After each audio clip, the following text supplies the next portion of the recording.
ভাত দিয়ে কি বানালাম চলো জেনে নিই, দেখে নিই। প্রথমে আটা নিয়েছি, এই হাফ কাপের মতো হবে। একটু তাতে মৌরি দিয়ে দিয়েছিলাম, একটু লবণ দিয়েছি। যতটা আটা নিয়েছিলাম ঠিক তার অর্ধেক পরিমাণ চিনি দিয়েছি, দিয়ে মোটামুটি এটাকে মেখে নিয়েছি, মানে শুকনোতে মিশিয়ে নিয়েছি। তারপরে আমার কাছে কিছুটা ভাত বেঁচে গেছিলো,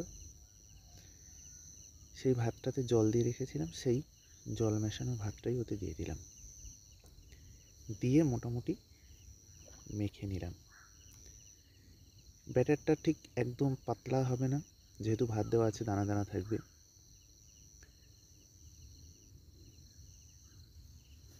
একটু টাইট টাইট হয়েছিল বেশি। আর ওতে আমি কিছু বাদাম ছিল আমার কাছে, সেই বাদামকে ভেঙে দিয়ে দিয়েছিলাম একটু গুঁড়িয়ে। আমার কাছে সাদা তেল ছিল না, তাই সর্ষের তেলে করেছি। সাদা তেল থাকলে আপনারা সাদা তেলে করতে পারেন। তেলটা কড়াই দিয়ে গরম হতে ওই ব্যাটারটা, বেশ গাঢ় ব্যাটার, দিয়ে প্যানকেকের আকারে গড়ে নিলাম। কি গড়লাম? প্যানকেক। হ্যাঁ ঠিক, আমি নাম দিলাম এরকমই, অনেকে বলে এরকমই, তাই শুনে শুনে নাম দিয়েছি। থাকি ভাই ভাটার একটি রুমে, অস্বাস্থ্যকর রুম, সেখানে আর কি পেতে পারি? যেখানে রান্না করছি সেই জায়গার চারিদিকটা দেখেছেন তো, কুচো কাঠ, ধুলো বালি, ইট, এসবের মধ্য থেকেই পেটটাকে তো ভরতে হবে। তাই হাতের সামনে যা পাই তাই দিয়েই এই সমস্ত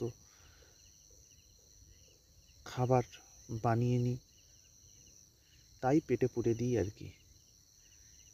খেতে মোটামুটি টুকটাক আমার তো ভালো লাগে, দেখে হয়তো আপনাদেরও ভালো লাগছে।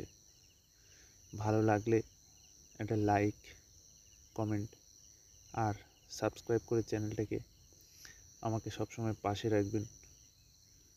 তো আমার এরকমই হয়েছিল দেখতে, আর খেতে ভালোই লেগেছিল।